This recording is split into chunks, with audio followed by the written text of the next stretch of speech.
The mud on the road to Waterloo is thick and cold, sucking at the hooves of a lathered horse. It is the evening of June 18, 1815, and the world holds its breath. 20 miles away, the earth has trembled with the roar of cannons all day, but here, in the dense forest of Soignies, there is only the sound of desperate breathing and the snap of broken twigs. A rider, his face caked with gunpowder and sweat, pushes forward not as a soldier, but as a carrier of secret fire. He is not riding for a king, but for a banker. He carries no sword, only a pouch filled with gold florins and a single piece of paper, a scrap so valuable it could collapse empires or build new ones. As he bursts from the tree line toward the port of Ostend, the first star of the evening pierces the smoke-filled sky. In that silent, celestial light, the old world of kings and conquest begins to fade, and a new one, built on the whisper of information and the weight of a bond, is about to be born. To understand the true architecture of the modern world, we must stop looking at the thrones and start looking at the ledgers that finance them. The rain in Frankfurt falls with a particular indifference. It does not discriminate between the spires of the cathedral and the muddy lanes of the Judengasse, the Jewish ghetto. On a chill autumn evening in 1763, that rain washes the refuse from the narrow street, carrying bits of straw, vegetable peelings, and the memory of countless footsteps toward the city wall that seals 3,000 souls inside a space meant for a few hundred. The gate has just been locked for the Sabbath. It clangs shut with a sound that the children born here never truly hear anymore. It is simply the heartbeat of their world, a thud of iron that marks the boundary between survival and the unknown. In a cramped dwelling, little more than a shadow pressed between a butcher shop and a synagogue, a boy of 19 sits hunched over a ledger. His name is Mayer Amschel Rothschild. The red shield, Rothschild, hangs above the door, a sign that has marked this family for generations, a heraldry of the ghetto rather than the battlefield. A single tallow candle sputters, its light insufficient for the task, but Mayer has learned to see in the dark. His fingers, stained with ink and the residue of old coins, trace the faded script of a catalogue he is composing. He is listing the collection of a deceased local nobleman: Roman medallions, Greek silver drachmas, a handful of gold coins from the time of the Crusades. To his neighbors, these are trinkets. To Mayer, they are a language. Each coin carries the face of a forgotten emperor, the emblem of a vanquished city, the weight of an economy that once fed armies and built temples. He understands something instinctual. Money is never just metal. It is story. It is power. And in a world that has locked him behind a wall, the ability to understand the story of money is the only key that might, one day, open the gate. The Judengasse is not merely a street. It is a universe compressed into a corridor. The houses lean into one another as if for support, their upper stories almost touching, blotting out the sky. Mayer knows every crack in their facades, every face at every window. He knows the tailor who mends the robes of the Christian merchants who dare to enter the ghetto on business, and he knows the moneylender who charges interest to the poor because the poor have nowhere else to go. But Mayer is different. He is a Hofactor in waiting, a court Jew who has yet to find his court. His father, Amschel Moses Rothschild, is a respected moneylender and merchant, but respect within the walls does not translate to security beyond them. The family lives under the weight of crushing regulations. If a Christian child is found too close to the ghetto, a fine is levied against the Jews.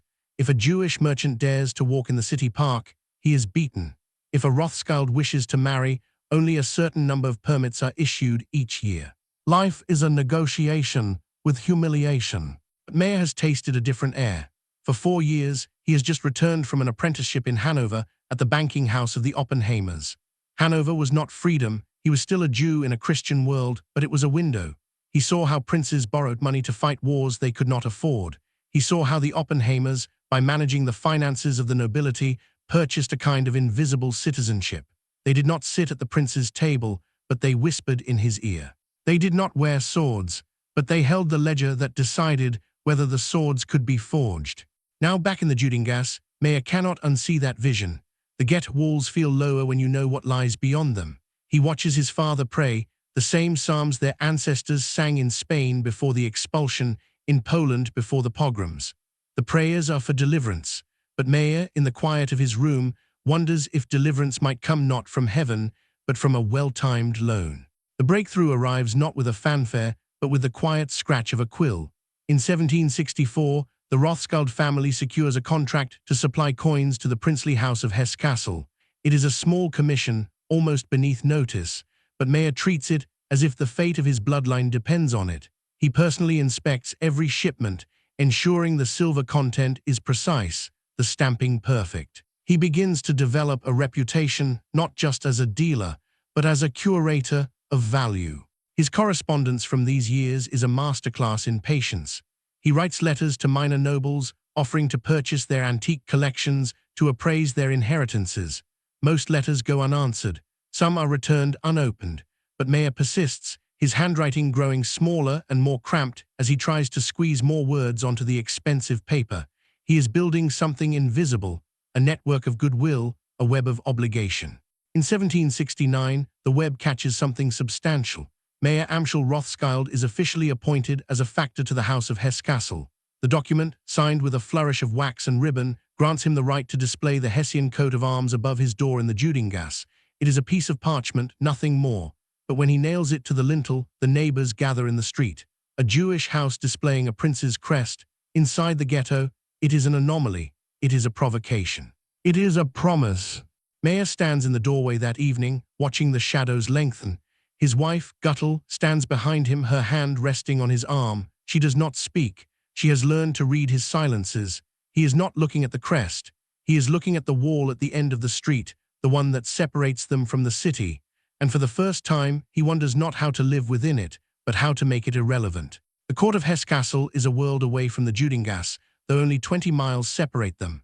Prince Wilhelm, the future Landgrave, is a man obsessed with one thing: order. His palace is a monument to precision. The gardens are geometrically perfect, the guards dress with mechanical symmetry, and his treasury is the envy of Europe. Wilhelm does not merely hoard wealth, he weaponizes it. He lends money to other princes, to kings, to anyone who will pay interest. He is, in essence, a banker wearing a crown. But Wilhelm has a problem. His wealth is immense, but his reach is limited. He needs someone to manage the chaos of currency exchange, to collect interest from distant borrowers, to navigate the labyrinth of European finance without attracting the attention of Napoleon's spies or the envy of rival courts. He needs a shadow. He needs Mayer Amschel Rothschild. Their relationship is not one of friendship. Wilhelm is a prince, Mayer is a Jew. They will never dine together, never share confidence beyond the transactional. But Wilhelm recognizes something in Mayer that he values above all else: absolute discretion. Mayer does not seek glory. He does not want a title, a uniform, a seat at the table. He wants something far more dangerous. He wants to be indispensable. In the accounting books of Hesse-Kassel, Mayer's handwriting begins to appear. He converts thalers into guilders, arranges loans to distant nobles, and discreetly ships coinage across borders that are closed to Jewish travelers. He learns that money, unlike people, can cross any frontier if it wears the right disguise. The year 1785 brings a shift in the air. Europe is restless. In France, the treasury is bleeding and the people are hungry. In England, the factories are beginning to smoke, turning wool into gold. And in Frankfurt, Mayer Amschel Rothschild watches his sons grow. There are 5 of them now and a daughter, Jeanette. The boys, Amschel, Salomon, Nathan, Karl, and Jakob, are raised not as children, but as extensions of the family enterprise. Mayer does not play with them. He teaches them. They learn Hebrew from the rabbis, but they also learn German, French, and English. They learn to calculate interest in their heads, to judge the purity of a coin by its ring when dropped on a table, to read a man's intentions by the hesitation in his voice. The Rothschild home becomes a school of survival, and the curriculum is the world. Nathan, the third son, is the restless one. Even as a boy, he seems to be looking through the walls of the Judengasse, past the gate, toward something he cannot yet name. He is impatient with the slow rhythm of the ghetto, the endless cycle of Sabbaths and festivals. He wants to move, to trade, to test himself against something larger than the Frankfurt City Council. Mayer sees this hunger and does not discourage it. He knows that the family cannot grow if all 5 arrows remain in the quiver. They must be launched. But where? The answer will come from the chaos of revolution. In 1789, the Bastille falls. The news reaches Frankfurt weeks later, carried by merchants and refugees. The ghetto hums with rumor. Some see the revolution as a sign of the Messiah's coming, the breaking of old chains. Others see danger. For Jews, the fall of one king often means the rise of a mob, and the mob has never distinguished between the palace and the synagogue. Mayer watches the events unfold with a strange calm. While other bankers panic, he calculates. France is in turmoil, but turmoil creates opportunity. The old noble families are fleeing, their assets frozen, their credit destroyed. Someone will need to manage their affairs, to safeguard their wealth until the storm passes. Someone will need to move money across borders that are suddenly closed, to convert French assignats into British pounds, to turn paper promises into gold. The Rothschilds begin to receive visitors at odd hours. A countess arrives at the ghetto gate in a plain carriage, her jewels sewn into the lining of her coat. A bishop sends a servant with a locked box. They do not come because they trust Jews, they come because they have no one else to trust. And Mayer, with his ledgers and his silence, accepts their treasures. He does not judge, he does not ask questions, he simply records. In the evenings, he gathers his sons around the table. The candlelight flickers across their faces.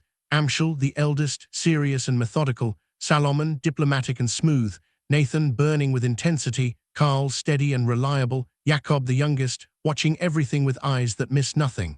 Mayer speaks quietly, his voice barely above a whisper. He tells them that the old world is dying. The kings who ruled by divine right are now begging for loans. The aristocrats who despised commerce are now dependent on merchants. The walls of the ghetto still stand, but the world beyond them is crumbling. When the walls fall, Mayer says, we must be ready to step over the stones. The 1790s are a decade of expansion. Nathan, barely out of his teens, is sent to England. It is a calculated risk. England is the only power standing against Napoleon, a fortress of industry and finance. If the Rothschilds are to become more than local moneylenders, they need a foothold in London. Nathan arrives in Manchester, not London. He is 21 years old, speaks English with a thick German accent, and carries a letter of credit and a list of textile merchants. Manchester is the heart of the Industrial Revolution, a city of smoke and looms, where cotton from America is spun into cloth and sold to the world. Nathan does not waste time on social niceties. He buys and sells with a ferocity that shocks the staid English traders. He sleeps in his warehouse, eats bread and cheese over his ledgers, and drives bargains that leave his competitors gasping. Within 3 years, he has made a fortune, but Nathan is not interested in textiles. Textiles are merely the training ground. He writes to his father in Frankfurt, the cloth trade is good, but the real business is money. Here, a man can borrow at 4% and lend at 6%. The difference is profit. The difference is power. In Frankfurt, Mayer reads the letter aloud to his other sons. They sit in silence, absorbing the lesson. Nathan has understood the fundamental truth. Money is not a thing to be hoarded, but a force to be directed. It flows like water, seeking the lowest ground, the highest return. And those who control the channels control the world. By the turn of the century, the 5 arrows are in flight. Amschel remains in Frankfurt, managing the home base. Salomon is sent to Vienna, the heart of the Austrian Empire, a city of waltzes and spies. Karl goes to Naples to test the possibilities of the Italian states. Jakob, still young, is held in reserve, learning the trade from his father. And Nathan dominates Manchester, soon to move to the true center of power, the city of London. The family communicates through a private courier system. Letters are written in code, a mixture of Hebrew script and German dialect, unintelligible to outsiders. They share information about interest rates, political rumors, the movement of armies.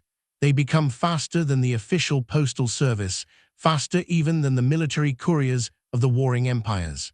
Mayer, now in his 50s, watches this network grow with a mixture of pride and anxiety. He has achieved what no Jew in the Judengasse ever dreamed. He has built a bridge across Europe, a structure invisible but unbreakable, held together not by steel but by blood. His sons are his partners, his agents, his eyes and ears. They are also his hostages to fortune. If one falls, the others will feel the blow. If one betrays, the whole edifice crumbles. But Mayer has taught them well. They share a single, unshakable creed. The family is the bank is the family. There is no separation, no division between the personal and the professional. A Rothschild does not retire. A Rothschild does not sell his share. A Rothschild dies at his desk, quill in hand. In September 1812, Mayer Amschel Rothschild lies dying in the same house where he was born, in the narrow lane of the Judengasse. The room is dim, the candles burning low. His sons gather around the bed, summoned from their posts across Europe. Nathan has made the perilous journey from London, crossing the Channel under the shadow of Napoleon's blockade. They stand in silence, watching their father's chest rise and fall. Mayer's voice, when it comes, is a whisper. He does not speak of God or judgment. He speaks of business. He gives them his final will, a document that will shape the next 2 centuries. The family fortune is to remain indivisible. No inventory, no division of assets. All businesses are to be run in common. The sons are to be partners, not competitors. The daughters and their husbands are to have no claim on the capital. The bloodline is the bond. He looks at each of them in turn. Amschel, who will hold the German fort. Salomon, who will charm the Austrians. Nathan, the warrior of London. Karl, the patient builder in Naples. And Jacob, the youngest, who will watch over Paris. 5 arrows, bound together, unbreakable. The others, Mayer whispers, will try to divide you. They will flatter one and ignore another. They will spread rumors. They will offer you separate deals. If you accept, you are lost. Remember, only together are we stronger than any king. He closes his eyes. The candle gutters. Outside, the gate of the Judengasse clangs shut for the night, just as it has for centuries. But inside that narrow room, a new kingdom has been declared, a kingdom without borders, without armies, without walls. It exists only in the bond between 5 brothers and the promise they make to their father in the darkness. When Mayer Amschel Rothschild breathes his last, the ghetto does not mourn. The neighbors do not know that the man who just died has already set in motion forces that will reshape the world. They see only another funeral, another body carried to the old cemetery. But in London, in Paris, in Vienna, in Naples, the brothers are already writing letters. The network stirs, the information flows. And somewhere in the smoke of Waterloo, a horse is being saddled, a rider is waiting for a signal, and the future is racing toward them on the wind. The funeral cortege has barely left the Judengasse when the letters begin to fly.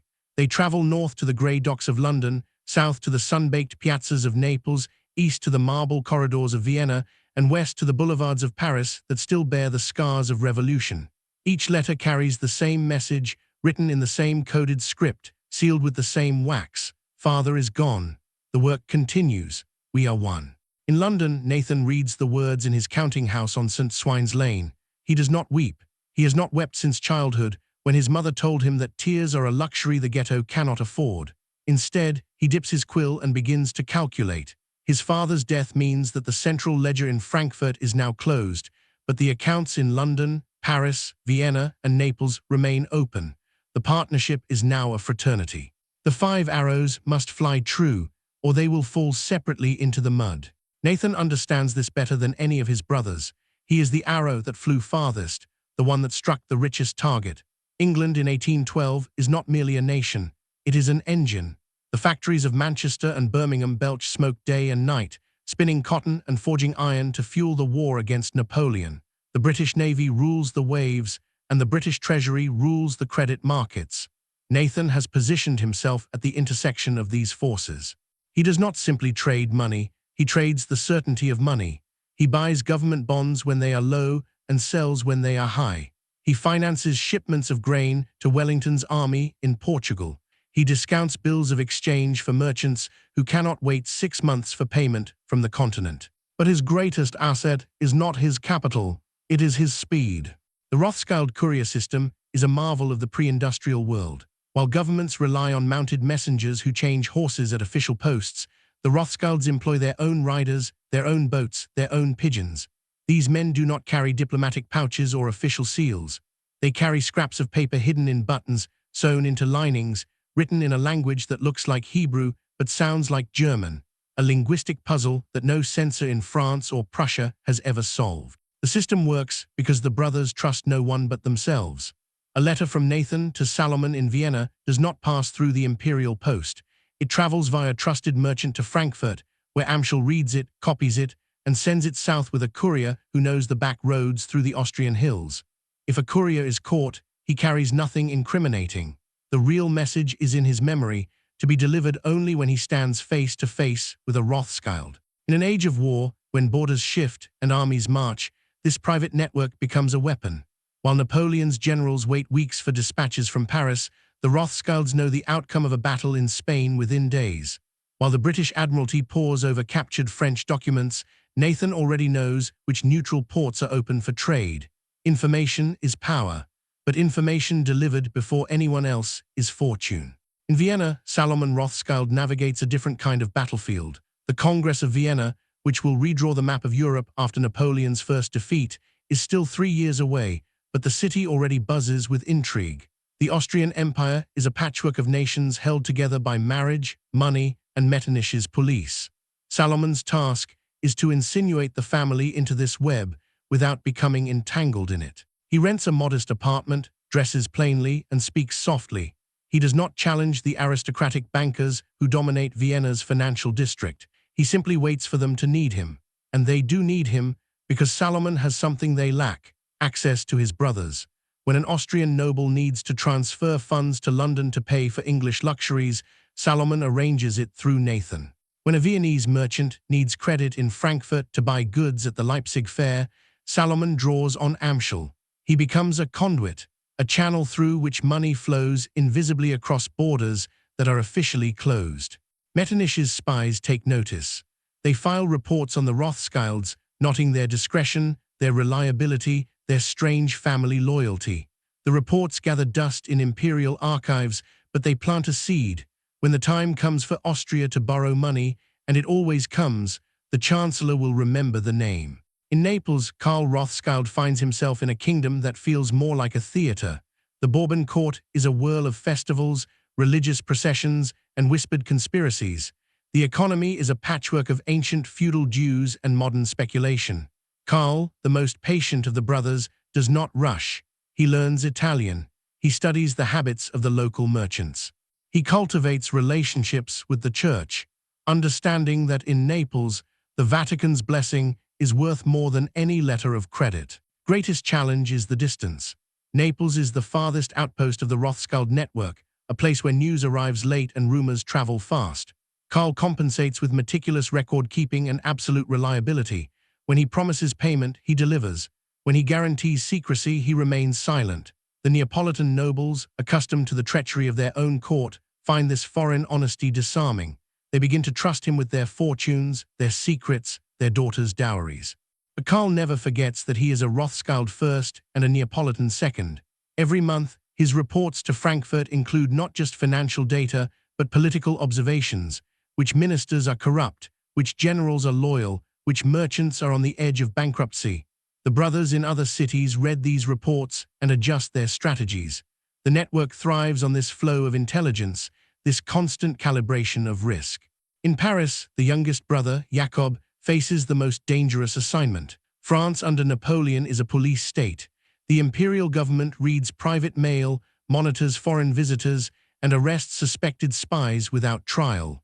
Jacob, barely 20 years old when he arrives, must walk a tightrope between collaboration and resistance. He establishes himself as a merchant, dealing in luxury goods that appeal to the new Napoleonic aristocracy. Silk from Lyon, wine from Bordeaux, furniture from the workshops of the Faubourg Saint-Antoine, Jacob buys and sells with the same intensity his brother Nathan applies to textiles. But his real business is invisible. He cultivates relationships with the bankers who finance Napoleon's wars, the suppliers who equip his armies, the officials who manage the imperial treasury. He does not ask for favors, he simply makes himself useful. When Napoleon's campaigns drain the French treasury, Jacob discreetly offers his services. He can arrange shipments of gold from neutral countries. He can convert foreign currencies at favorable rates. He can provide letters of credit that allow French officers to purchase supplies in occupied territories. These services are not treason, they are business. But they give Jacob access to the inner workings of the empire, access he dutifully reports to his brothers. The risk is enormous. If Napoleon ever suspects that Jacob is funneling information to London, the guillotine awaits. But Jacob, like all the Rothschilds, has learned to read the room. He knows when to speak and when to remain silent. He knows that in Paris, the most valuable currency is not gold, but discretion. In Frankfurt, Amschel Rothschild presides over the family's spiritual and financial center. The Judengasse has not changed, the walls still stand, the gate still clangs shut each night, but the Rothschild house has transformed. It is no longer a cramped dwelling, but a compound, expanded and renovated, filled with clerks and couriers and visiting merchants. Amschel, the eldest, carries the weight of his father's legacy. He is the archivist, the guardian of the family memory, the one who ensures that the partnership agreement signed on Mayer's deathbed remains inviolate. His brothers test him constantly. Nathan demands faster transfers, larger credits, bolder investments. Salomon requests introductions to Frankfurt's banking elite. Karl needs guarantees for his Neapolitan ventures. Jakob seeks intelligence on German politics that might affect his position in Paris. Amschel manages these demands with a patience that borders on martyrdom. He knows that his role is the least glamorous but the most essential. If Frankfurt falters, the network collapses. He also manages the family's relationships with the Jewish community. The Rothschilds are now wealthy beyond anything the Judengasse has ever seen, but they remain bound to their origins. Amschel attends synagogue, contributes to charities, and intercedes with the Frankfurt City Council on behalf of his fellow Jews. He does not forget that his father built the fortune while living behind a locked gate. He will not be the one who locks the gate behind him. The year 1814 brings a turning point. Napoleon, defeated in Russia and driven back by the Sixth Coalition, abdicates and is exiled to Elba. The European powers gather in Vienna to redraw the map, and the Rothschilds gather, not in person, but through their network, to redraw the financial architecture of the continent. Nathan, from London, secures a commission that will define the family for generations. The British government needs to pay its allies on the continent, subsidies to Austria, Prussia, and Russia to keep their armies in the field against France. Transporting gold across the Channel is dangerous and slow. The British Treasury needs a banker who can move money invisibly, who can convert pounds into thalers and guilders and rubles without alerting every smuggler and spy in Europe. Nathan volunteers. He proposes a system. British gold will be shipped to his brother in Frankfurt, who will distribute it to the Allied governments through the family network. The Treasury agrees, and the Rothschilds become the unofficial bankers of the coalition. The operation is a masterpiece of logistics. Gold bullion, packed in barrels marked as merchandise, crosses the Channel on Navy ships. In Ostend, Nathan's agents receive the cargo and transport it overland to Frankfurt. Amschel receives the gold, converts it into local currencies, and dispatches couriers to Vienna, Berlin, and St. Petersburg. Salomon meets with Austrian ministers, Karl with Neapolitan agents, Jakob with the newly restored French royalists. The money flows through the Rothschild network like blood through veins, invisible until it reaches its destination. When Napoleon escapes from Elba in 1815 and rallies his army for the 100 Days, the Rothschilds are ready. The network goes into overdrive. While the armies march toward Waterloo, the brothers monitor every rumor, every dispatch, every whisper of troop movements. They know that the battle, when it comes, will decide not just the fate of Europe, but the value of every bond, every currency, every contract they hold. Nathan, in London, waits. He does not wait passively. He positions himself on the floor of the stock exchange, watching the faces of other traders, reading their fears in their hurried whispers. He knows that the first man to receive news of Waterloo will control the market. He intends to be that man. The arrows are drawn, the bow is taut, the battle is about to begin. In the forests of Belgium, the cannons have not yet fallen silent, but in the Channel, a small boat cuts through the waves, carrying a man who has seen the smoke and heard the screams. He carries no sword, no flag, no official dispatch. He carries a single piece of paper, folded small, hidden in the lining of his coat. On it, in Nathan's code, are the words that will shake the world: Wellington victorious, Napoleon routed. The rider from the previous night has done his work. The message is flying toward London faster than any government courier. And Nathan Rothschild, standing silently on the stock exchange, is about to become the richest man in the world. But the fortune he will make that day is not gold. It is time. It is the gap between what he knows and what others will learn. In that gap, empires rise and fall, and in that gap, the Rothschilds will build their legacy. The morning of June 19, 1815, breaks over London in a haze of coal smoke and uncertainty. For 3 days, the city has held its breath, waiting for news from Belgium. The newspapers publish rumors dressed as facts. The government releases bulletins that reveal nothing. On the floor of the stock exchange, traders gather in anxious clusters, buying and selling based on whispers, instincts, and the desperate hope that someone somewhere knows something they do not. Nathan Rothschild stands apart. He does not cluster, he does not whisper. He stands near his usual pillar, arms crossed, face impassive, watching the crowd as a hawk watches field mice. He has been here since the exchange opened, saying nothing, trading nothing. His stillness is more unnerving than any outburst. The other traders glance at him, trying to read his silence, searching for a clue in the set of his jaw, the flicker of an eyelid. They see nothing. Nathan has spent his entire life learning to show nothing. But inside he is counting the hours since his courier left Brussels, counting the miles the message has traveled, counting the minutes until the government's official dispatch arrives, because when it does, the window of his advantage will slam shut. He must act before then. He must act now. The message arrived at 3 in the morning. Nathan was awake, as he always was when history hung in the balance. He read the coded words by candlelight, his face unchanged. Wellington had met Napoleon at a small village south of Brussels called Waterloo. The battle had been savage. The Duke himself admitted it was the nearest run thing you ever saw in your life. But in the end, the Prussians had arrived, the French had broken, and Napoleon had fled. The war was over. Nathan sat in silence for a long moment. Then he folded the paper, held it to the candle flame, and watched it turn to ash. He did not wake his wife. He did not send for his clerks. He sat in the darkness, thinking, until the first grey light touched the London rooftops. Then he dressed and walked to the exchange. Now, as the morning stretches toward noon, he begins to move. The legend, as it would be told for centuries, is that Nathan sold. He walked onto the floor and began offloading government bonds with a desperation that shocked the market. Other traders watched in disbelief. Rothschild was selling. The man who always knew, always calculated, was dumping his holdings as if the world were ending. Panic spread like fire through dry grass. If Rothschild was selling, he must know something. He must know that Wellington had lost. The selling became an avalanche. Government bonds, the bedrock of British credit, plunged in value. Prices collapsed. Fortunes evaporated in minutes. Men stood slack-jawed as their wealth dissolved into smoke. And Nathan Rothschild, the man who had started the panic, stood quietly buying.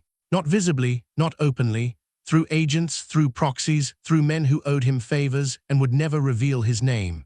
While the crowd sold in terror, Nathan's agents bought at pennies on the pound. He was not destroying value, he was transferring it, from the frightened to the fearless, from the ignorant to the informed. When the government's official dispatch finally arrived late that afternoon, Wellington victorious, Napoleon defeated, the market reversed with savage speed. Bonds soared, fortunes were remade.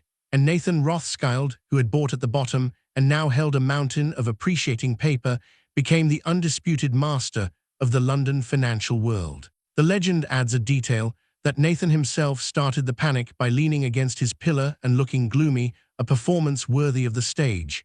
The truth is probably more subtle. He did not need to act. The market's own fear did the work for him. He simply stood still while others ran, and when they were exhausted, he picked up what they had dropped. But the Battle of Waterloo was not won on the stock exchange. It was won in the blood-soaked fields of Belgium, where 20,000 men lay dead or dying. And the Rothschilds' greatest victory was not the fortune they made, but the demonstration of what their network could do. Consider the mathematics of speed. The official British dispatch traveled by courier from Brussels to the Channel coast, then by navy ship to Dover, then by mounted messenger to London. It arrived around 10 o'clock on the night of June 19, nearly 40 hours after the battle ended. Nathan's message, carried by a trusted agent who crossed the channel in a private boat, arrived at 3 in the morning, a full 19 hours earlier. In those 19 hours, Nathan did not just make money. He demonstrated that the Rothschild network was faster than the British government, faster than the military, faster than any institution on earth. Princes and ministers would remember this. When they needed to move money, when they needed to send secret messages, when they needed to know what was happening beyond their borders, they would come to the Rothschilds, not because they trusted Jews, but because they trusted speed. In Vienna, Salomon received the news of Waterloo 3 days before Metternich's official courier. He did not use this advantage to speculate on the stock exchange. Austrian markets were too tightly controlled for that. Instead, he used it to cement his relationships with the Austrian court. He visited a minor official at the foreign ministry, a man he had cultivated for months, and mentioned casually that he had heard encouraging news from Belgium. He did not reveal his source. He did not ask for anything in return. He simply planted a seed. The Rothschilds know things. the Rothschilds can be useful. In Paris, Jacob faced a more delicate situation. Napoleon had been defeated, but the Bourbon restoration was fragile. The city teemed with Bonapartists, royalists, and foreign spies. Jacob had to navigate this chaos without attracting attention. He did not speculate on the French bond market. That would have been suicide. Instead, he offered discreet assistance to the new royal government, facilitating transfers of funds from London to Paris, helping to stabilize the currency. He made himself indispensable to men who might otherwise have expelled him. In Naples, Karl received the news and did nothing. The kingdom of the two Sicilies was a backwater, far from the great events of the north, but Karl understood that patience was its own form of intelligence. He continued to build relationships, to extend credit, to position himself for the moment when Naples would matter. That moment would come sooner than he expected. In Frankfurt, Amschel recorded everything. The profits from Nathan's Waterloo coup, the new accounts opened in Vienna, the cautious advances in Paris, the patient groundwork in Naples. He updated the family ledger, the central record of the Rothschild empire, with the same meticulous care his father had applied to cataloging coins. The numbers told a story. The 5 arrows, launched separately, were beginning to converge. The years after Waterloo were years of reconstruction. Europe, exhausted by a quarter-century of war, craved stability. The Congress of Vienna had redrawn the map, creating a balance of power that would last for generations. But peace required money. Governments needed to rebuild their armies, repair their infrastructure, pay their debts. They turned to the bankers. And the bankers turned to the Rothschilds. The family's role in financing the anti-Napoleonic coalition had given them unparalleled access to the corridors of power. They had lent money to princes who now sat on thrones. They had facilitated payments to generals who now commanded armies.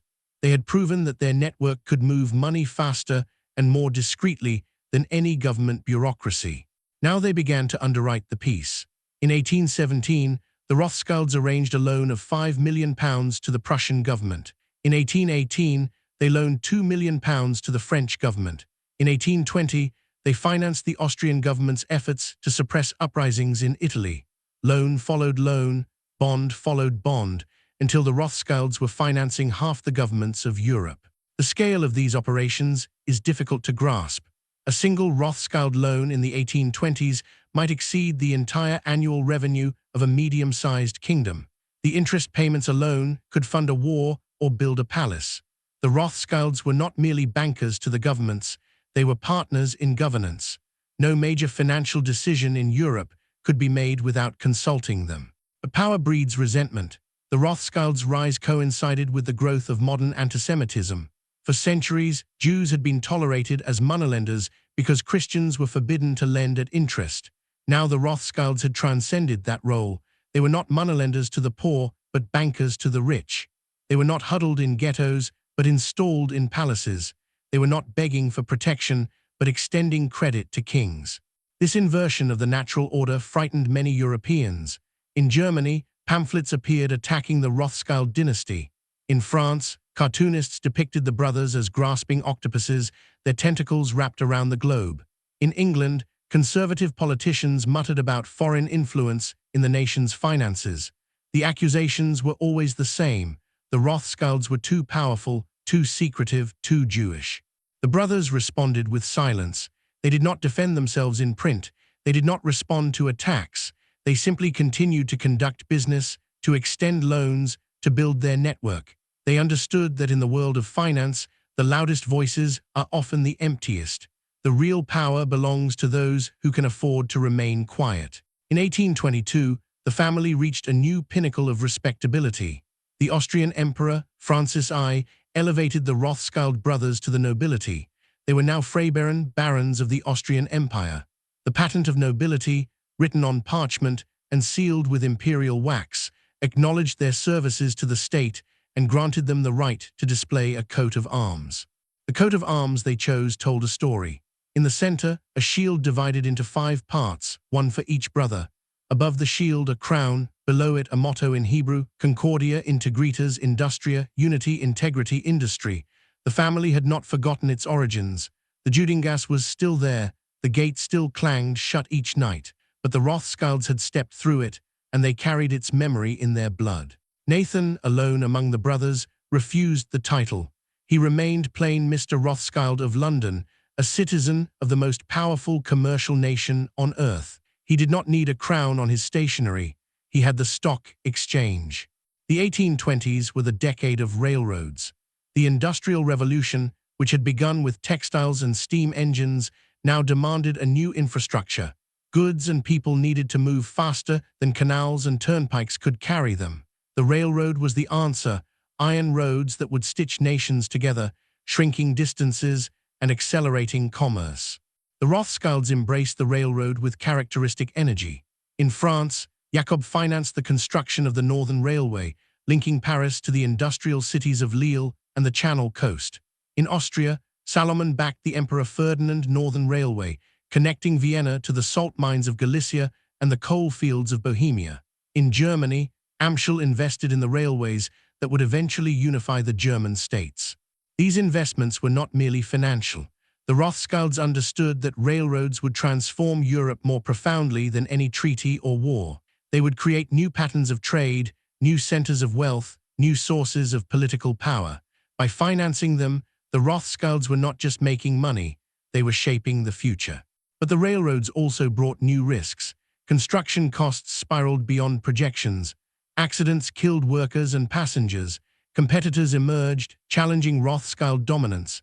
The family's capital, once seemingly infinite, now faced real constraints. The brothers, scattered across Europe, had to coordinate their responses to these challenges. The network, tested by war, now faced the pressures of peace. In 1836, Nathan Rothschild died. He was 58 years old, still in his prime, still the driving force of the family enterprise. The cause was a simple infection, a boil on his back that turned septic. In an age before antibiotics, such infections were often fatal. Nathan, who had faced down Napoleon's armies and conquered the London Stock Exchange, was brought low by a bacterium. His death sent shockwaves through the financial world. The Times of London published a lengthy obituary, acknowledging that there is not a government in Europe that will not feel his loss. The stock exchange closed for the day, an unprecedented honor, and the four surviving brothers gathered, in spirit if not in person, to reckon with the loss of the arrow that had flown farthest and struck deepest. Nathan's sons would inherit his business, but they could not inherit his instincts. The next generation of Rothschilds would face challenges their fathers never imagined: revolutions, wars, the rise of new financial powers, and the persistent shadow of conspiracy. The five arrows, bound together by Mayer's will and Nathan's example, would need to find new ways to fly. But that reckoning lay in the future. For now, the brothers mourned, and then they returned to work. The network did not pause for grief.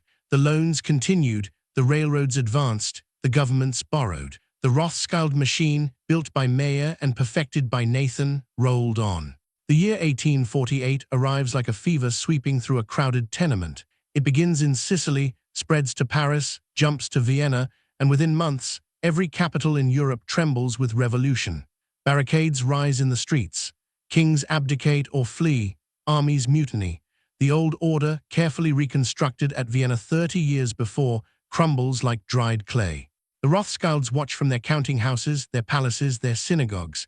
They have seen revolutions before: the French Revolution, the Napoleonic Wars, the Greek Uprising. But this is different. This is not a war between states, but a war within them.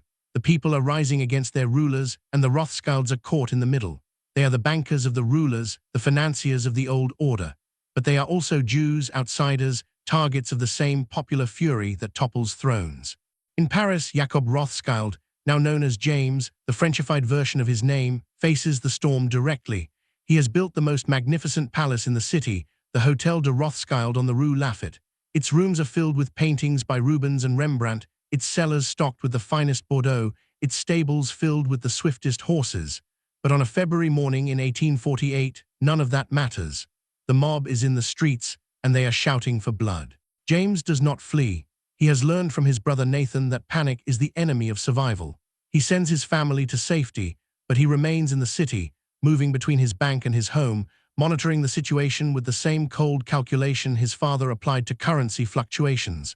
When the revolutionaries storm the Tuileries Palace and force King Louis Philippe to abdicate, James watches and waits. He knows that revolutions, like fires, burn hot and fast.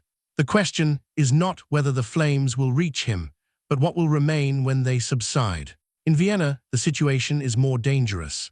Salomon Rothschild has spent 30 years cultivating the Austrian court, building relationships with Metternich and the imperial family.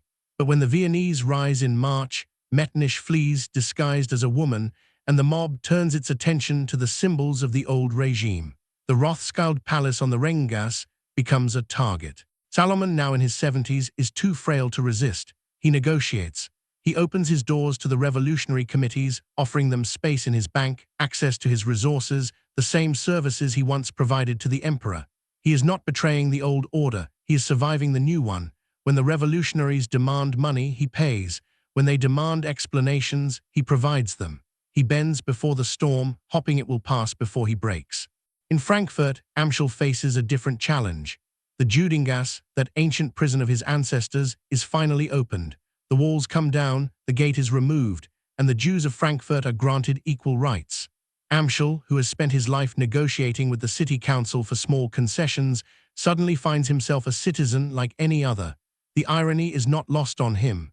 The revolution that threatens his family's fortune also liberates his people. But the greatest threat comes not from the streets, but from the printing presses.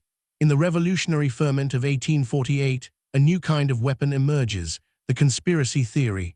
Pamphlets circulate in Paris, Berlin, and Vienna, claiming that the revolutions are not spontaneous uprisings, but the work of a secret cabal. And at the center of that cabal, the pamphlets allege, are the Rothschilds.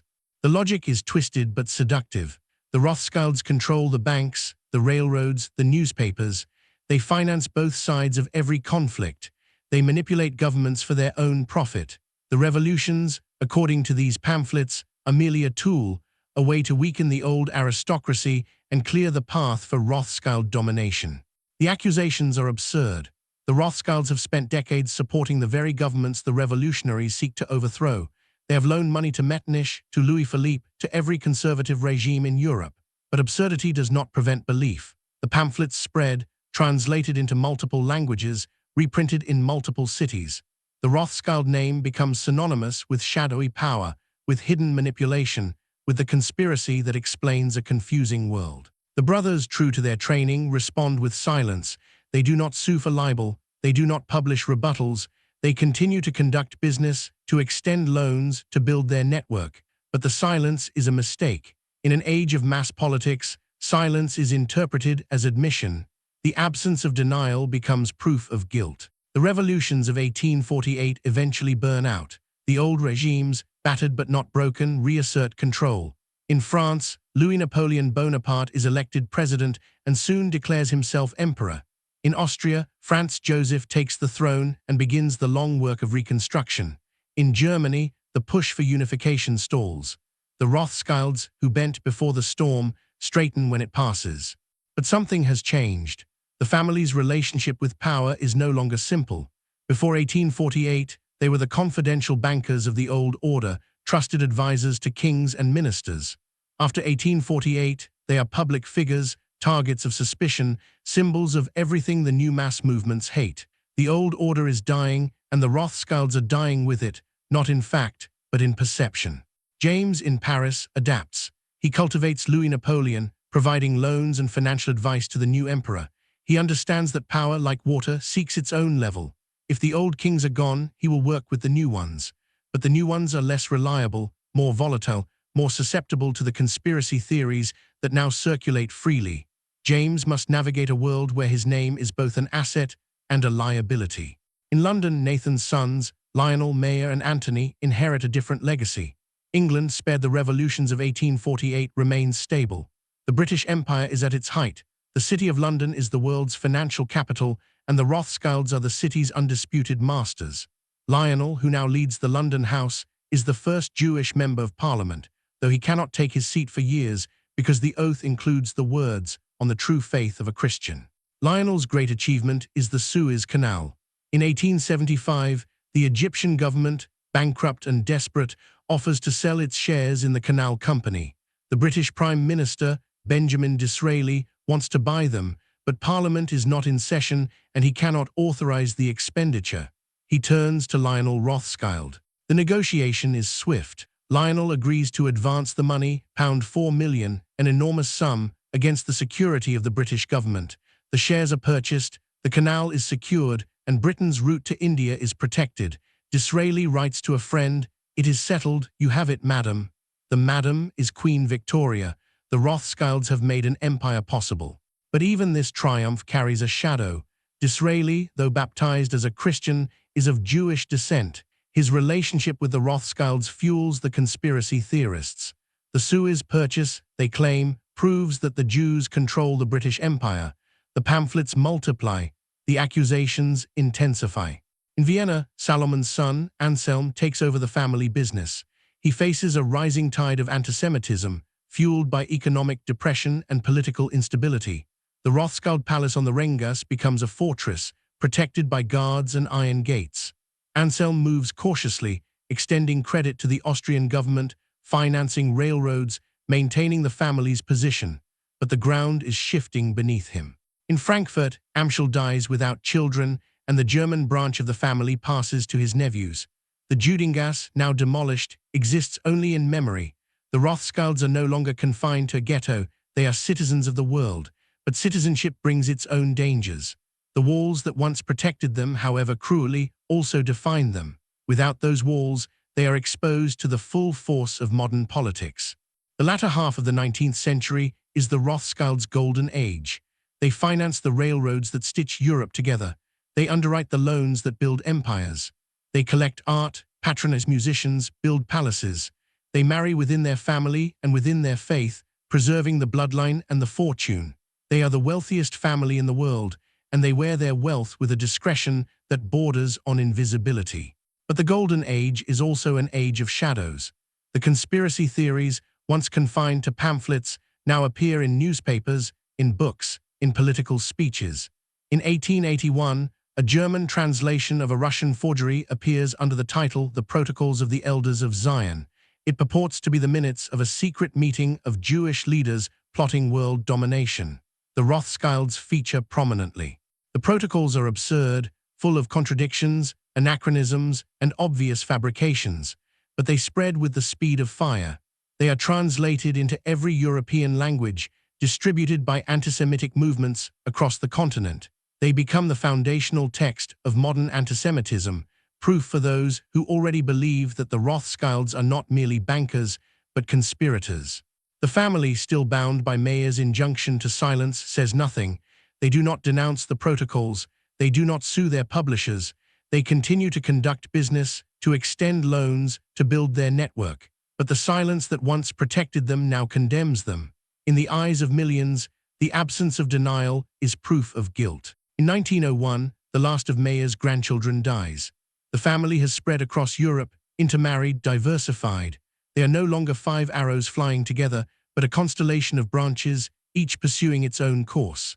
The unity that Mayer demanded, that Nathan enforced, that Salomon, Karl, and Jacob maintained, has frayed. The family is still wealthy, still powerful, but the center no longer holds.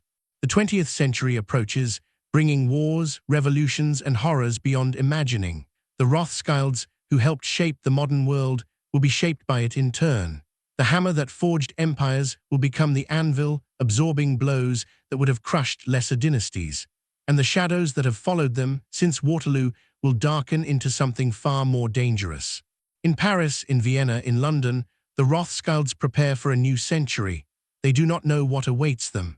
They cannot imagine the conflagration that will consume their world, but they carry within them the lessons of the Judengasse, that survival depends on unity, that silence can be a weapon, that the walls that confine you can also protect you. The walls are gone now, the world is open, and the Rothschilds, alone among the great families of Europe, will face the storm together. The 20th century opens with a funeral. In 1900, Baron Alphonse de Rothschild, the head of the French branch, is laid to rest in the Père-Lachaise cemetery in Paris. The mourners include diplomats, bankers, artists, and politicians, a cross-section of the European elite that the family has served for a century. But among the black carriages and floral tributes, there are also whispers. The Dreyfus affair, which has divided France for a decade, has barely ended. Antisemitism is no longer a fringe phenomenon. It is a political movement. Alphonse's son, Edouard, inherits the Paris Bank. He is 52 years old, a veteran of the family business, a man of culture and caution. He knows that the world is changing. The great powers are arming for a war that everyone senses and no one can prevent. The Russian Empire, a major borrower from the Rothschilds, is collapsing into revolution. The Ottoman Empire, another client, is the sick man of Europe. The certainties of the 19th century, peace, progress, prosperity, are dissolving. Edouard does what Rothschilds have always done. He prepares. He diversifies the family's investments, reducing exposure to government bonds and increasing holdings in industry and real estate. He strengthens ties with the London and Vienna branches, ensuring that the network remains intact. He watches the horizon, waiting for the storm. The storm comes in August 1914. The assassination of an Austrian archduke in Sarajevo triggers a chain reaction that no banker can control. Within weeks, Europe is at war.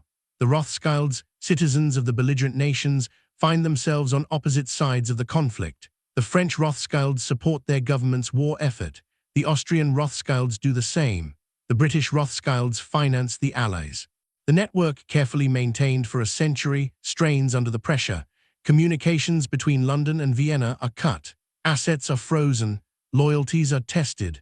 The brothers who once shared a single purpose now serve competing nations. Mayer's dream of unity, of 5 arrows bound together, confronts the reality of modern nationalism. But even in war, the Rothschilds find ways to serve. In London, Lionel's son Nathaniel organizes relief efforts for Belgian refugees. In Paris, Edouard converts his bank into a war finance operation, managing the flow of money to the front. In Vienna, the Rothschilds contribute to the Austrian war loan, despite their growing unease with the empire's German alliance. The family does not choose sides, it survives them. The war ends in 1918, leaving Europe in ruins. 4 empires, German, Austrian, Russian, Ottoman, have collapsed. Millions are dead, economies are shattered, and the Rothschilds, like everyone else, must rebuild. But rebuilding is harder than before. The Austrian branch faces the greatest challenge. The new republic, carved from the wreckage of the Habsburg Empire, is hostile to the old aristocracy. The Rothschild palace in Vienna is requisitioned. The family's assets are nationalized. Louis Rothschild, the head of the Austrian branch, spends months negotiating with the new government, trying to salvage something from the wreckage. In Paris, Edouard faces a different threat. The Russian Revolution has wiped out the family's investments in the Tsarist Empire. The Bolsheviks, who hate bankers as much as they hate aristocrats, have made the Rothschild name a symbol of everything they oppose. The conspiracy theories, once confined to pamphlets, now have the backing of a major power. In London, the Rothschilds adapt more successfully. The British branch, led by Nathaniel's son, Lionel, embraces the modern world. They merge with other banks, diversify into new industries, accept that the days of single-family dominance are over. They remain wealthy, remain influential, but they are no longer the power they once were. The 1920s bring a fragile recovery. The Rothschilds, like everyone else, hope that the war to end all wars has actually done so. They invest in the reconstruction of Europe, in the new industries of the age, automobiles, electricity, chemicals.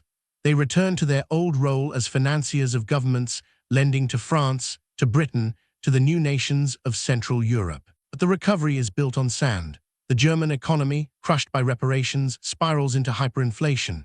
The French economy, dependent on German reparations, falters when the payments stop. The American economy, booming through the 20s, is riddled with speculation. And everywhere the conspiracy theories persist. The Protocols of the Elders of Zion, exposed as a forgery by the Times of London in 1921, continue to circulate. The Rothschild name remains a target. In 1931, the Austrian banking system collapses. The Creditanstalt, Austria's largest bank, fails, triggering a financial crisis that spreads across Europe. The Rothschilds, who have long been associated with the Creditanstalt, are blamed. The anti-Semitic press, flourishing in the Depression, has a field day. The family's Austrian branch, already weakened, never fully recovers. The 1930s bring a darkness deeper than any the Rothschilds have faced. In Germany, Adolf Hitler comes to power, promising to restore national pride and destroy the international Jewish financiers who, he claims, control the world. The Rothschilds are his favorite targets. Their names appear in Mein Kampf. Their caricatures fill the Nazi press. Their assets in Germany, already reduced, are seized. The Austrian branch faces the greatest danger. In March 1938, German troops crossed the border, annexing Austria in the Anschluss. Louis Rothschild, who has stayed in Vienna to protect the family's interests, is arrested by the Gestapo. He is held for months, interrogated, threatened with execution. The Nazis want the Rothschild fortune, and they will do anything to get it. In London and Paris, the family works frantically to secure Louis's release. They negotiate with German intermediaries, offering to transfer ownership of Austrian assets in exchange for his freedom. The negotiations are brutal, humiliating, terrifying. But finally, after months of captivity, Louis is allowed to leave Austria. He arrives in Switzerland with nothing but the clothes on his back. The Austrian Rothschilds, who once financed empires, are now refugees. The Second World War completes the destruction. The Rothschild palaces in Vienna and Paris are seized by the Nazis. The family's art collections are looted, their banks are Aryanized, their names are erased from the institutions they built. In Paris, Edouard and his brother Robert flee to the United States, joining the thousands of European Jews seeking safety across the Atlantic. In London, the British Rothschilds contribute to the war effort, but they cannot save their continental cousins. The Holocaust consumes 6 million Jews. The Rothschilds, despite their wealth and connections, are not immune. Relatives are arrested, deported, murdered. The family that once boasted of its unity, its indestructibility, is scattered across the globe. The 5 arrows, bound together by Mayer's will, are broken. After the war, the Rothschilds face the task of reconstruction again. But this time, the task is different. The Europe they knew is gone. The aristocratic world they served is dead. The Jewish communities that sustained them are ashes. They must rebuild not just their fortunes, but their identities. In France, the family recovers some of its assets. The Paris Bank, restored after the war, becomes a major force in French finance. Edouard's son, Guy, leads the revival, modernizing the bank, expanding into new areas. But the old power is gone. The Rothschilds are no longer the bankers of Europe. They are one bank among many. In Britain, the family diversifies. They invest in N.M. Rothschild & Sons, the merchant bank that Nathan founded, but they also move into other areas: philanthropy, politics, the arts. Evelyn Rothschild, Lionel's grandson, becomes a trusted advisor to the Queen. Jacob Rothschild, a cousin, builds his own financial empire, independent of the family firm. The unity that Mayer demanded is replaced by a looser affiliation, a family of individuals rather than a dynasty. In Austria, the family never returns. The palaces are gone, the assets are lost, the community is destroyed. The Austrian Rothschilds, scattered across the world, become citizens of other nations. The Judengasse, the Vienna court, the grand ambitions of Salomon, all are memories. The late 20th century brings a strange reversal. The conspiracy theories, once the province of anti-Semitic fringe groups, find new life on the internet. The protocols are republished, the Rothschild name is invoked, the old accusations are recycled. The family that survived Hitler, Stalin, and the Holocaust now faces a new enemy: anonymous commentators spreading lies in chat rooms and social media. The family responds as it always has, with silence. But silence in the digital age is different. Lies spread faster than ever, and denials, when they come, are ignored. The Rothschilds become figures of myth, symbols of a shadowy power that exists only in the imagination of their accusers. In the vineyards of Bordeaux, the Rothschilds have found a different kind of legacy. In 1868, James de Rothschild purchased Château Lafite, one of the great wine estates of France. For generations, the family has tended the vines, produced the wine, maintained the tradition. When the Nazis seized the chateau during the war, they drank the cellars dry. But the vines survived, and after the war, the family returned. Today, Château Lafite Rothschild is among the most famous wines in the world. It is a reminder that the Rothschilds are not just bankers, not just targets of conspiracy, but human beings who love the earth, who understand the slow rhythm of the seasons, who have learned that some things cannot be hurried. The wine takes time. It requires patience, attention, respect for forces beyond human control. Perhaps that is the ultimate lesson of the Rothschild story. The family that conquered the world of finance, that moved faster than governments, that built a network spanning a continent, that family has also learned to wait, to tend the vines, to let the years pass. The Judengasse is gone. The palaces are museums. The great fortunes, once unimaginable, have been dispersed, divided, diminished. The 5 arrows, bound together by Mayer's dying wish, have scattered across the world, but the name endures. It appears in history books and conspiracy theories, in wine cellars and financial columns, in the memories of those who remember and the imaginations of those who do not. What remains? A story. A story of a boy in a ghetto who saw beyond the walls. A story of 5 brothers who trusted each other more than they trusted the world. A story of survival through centuries of hatred, through wars and revolutions, through the darkest evil the modern world could produce.